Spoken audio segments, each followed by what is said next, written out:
I've known many people who, as they grew older, did not like to admit that they needed glasses. And so I'd see them holding books or bulletins or menus farther and farther and farther away from their eyes, trying to read what was in front of their face, until at last their arms weren't long enough to bring it into focus. But even then, they wouldn't admit they needed glasses.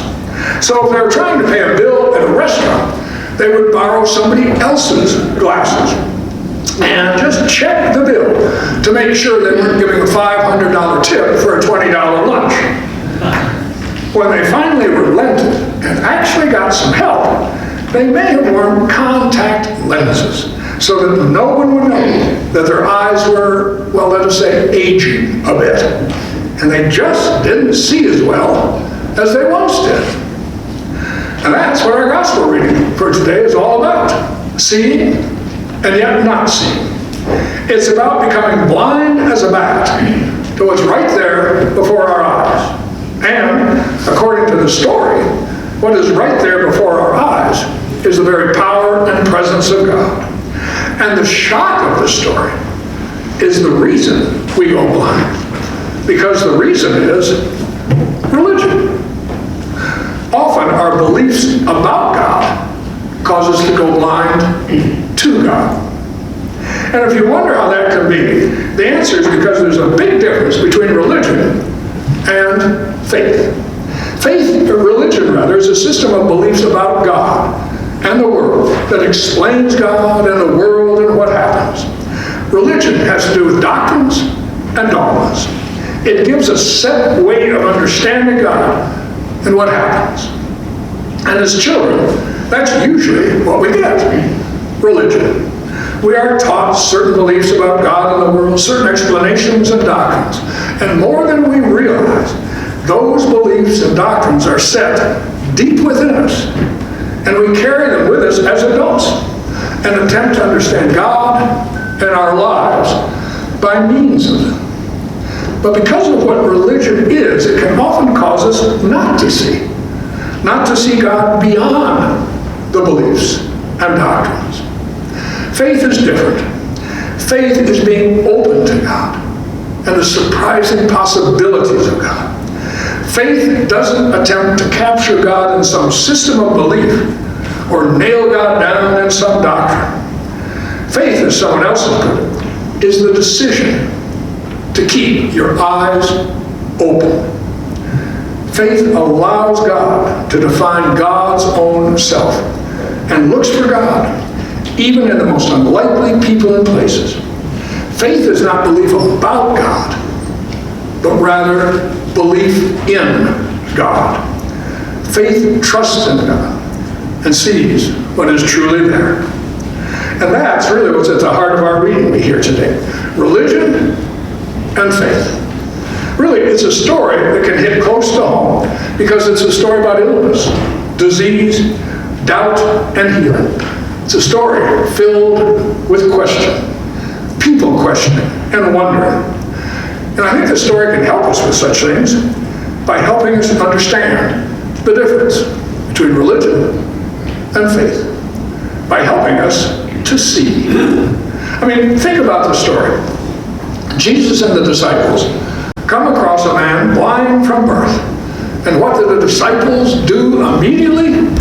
They ask, "Teacher, who sinned, this man or his parents, that he was born blind?" So where did that come from? Well, the question came from their religion.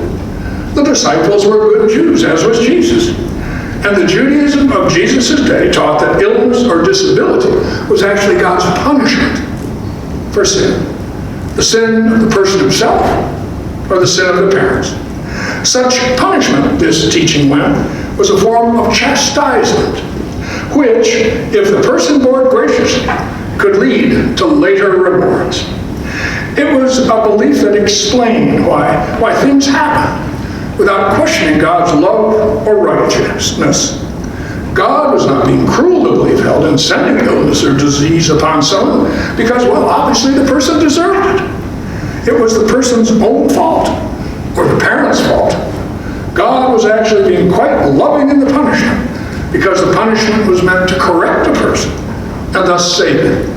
Now that was part of the belief system of the disciples, the religion. So they asked, who sinned?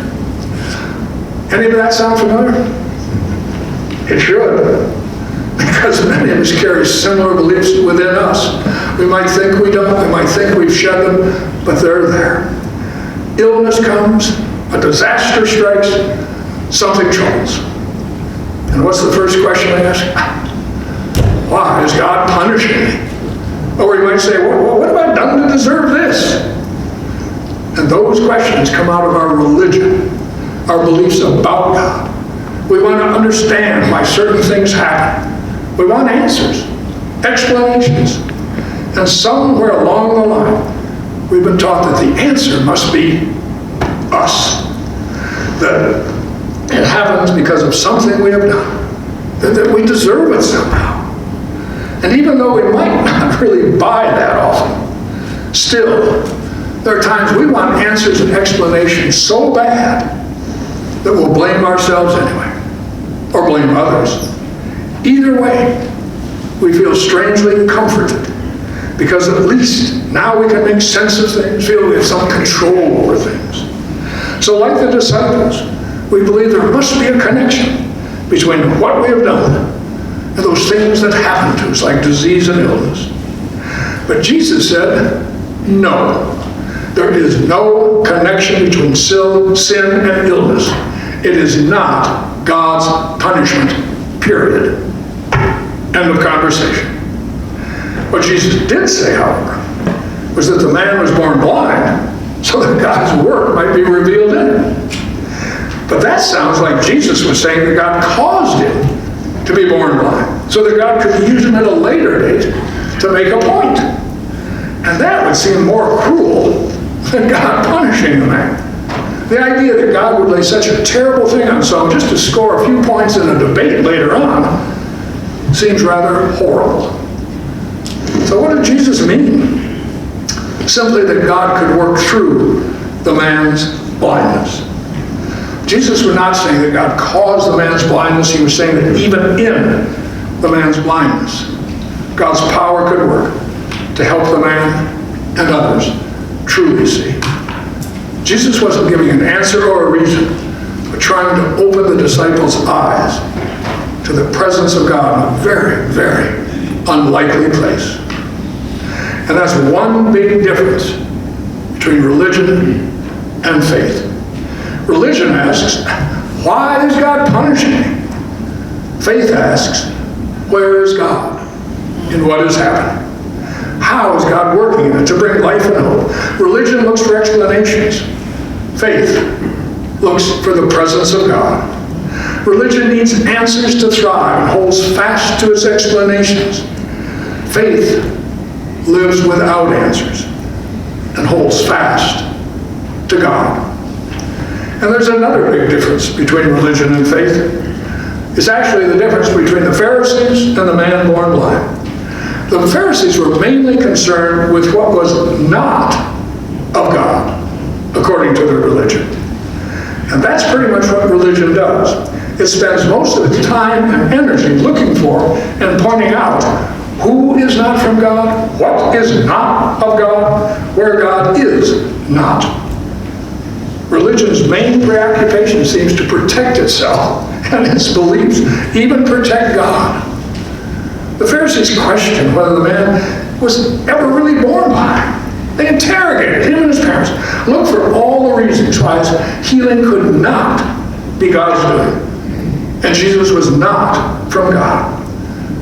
Simply because they'd already determined, on the basis of their beliefs, that Jesus couldn't be from God. And thus the healing couldn't be of God. According to their beliefs, Jesus was a sinner. Hey, he violated the Sabbath, didn't follow their rituals, didn't respect their rules. Besides, he was of questionable origin. He just didn't fit into their system. And thus, they couldn't see God at work in him. The blind man, though, could have cared less about all of that. He didn't didn't know Jesus was a sinner or not. Didn't even know who Jesus was.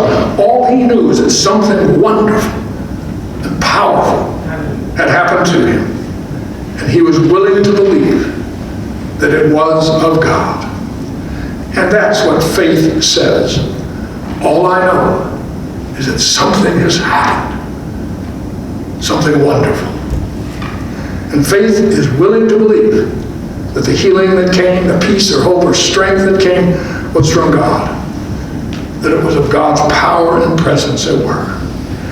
Religion is certain of everything. It's a closed system, and it closes out everything that violates its understanding of God. And so it often closes out God and Jesus and the surprising ways of God. It causes us to go blind to the God who is right there before our eyes. Faith remains open and looks for what is right there in front of us. But how does this help us with illness and all the rest? Well, by helping us to ask where more than why. By helping us live without answers and live rather in the presence of God. But how is God at work in what happens? To each of us, I really can't say. I think each of us must answer for ourselves how God might be at work in what has happened to us. What I can say, though, is what others have seen of God. I can tell you that some have discovered how truly precious each day is. How suddenly they realize each day truly is sheer gift. And they have lived more in a few months than in their entire lives. And I can tell you that some may not have been healed physically, but healed in a far deeper way. The memories and guilts and old wounds healed. And I can tell you that some have grown closer to family and friends, rediscovered love, and have come to know a love unlike anything they've ever known before. And I can tell you that some have realized that significance matters more than success. And they've started to live that way. And I can tell you some have experienced the love of God like never before. And have come to love God like never before. And yes, I can tell you about anger and despair and frustration and confusion and hard questioning and doubts. But what I can tell you beyond that is that what finally gave peace was not an explanation, but a presence. Discovering the presence of God in the very last place you would expect. The very place the cross of Christ tells us to look, in bewilderment and confusion, even in pain and suffering and death. And what faith will see there is the power of God to mend and heal and make new. The power of God to even raise us up in new hope and life. What faith will see is the God who can work through all things. It's the faith that trusts that somehow, in and through all things, no matter what, all shall be well. Or to put it another way, religion thinks it sees just fine, even when it doesn't. Faith gladly puts on the nice glasses of the gospel and sees God in some unexpected places and keeps looking for God, the life that God can work in and through all things.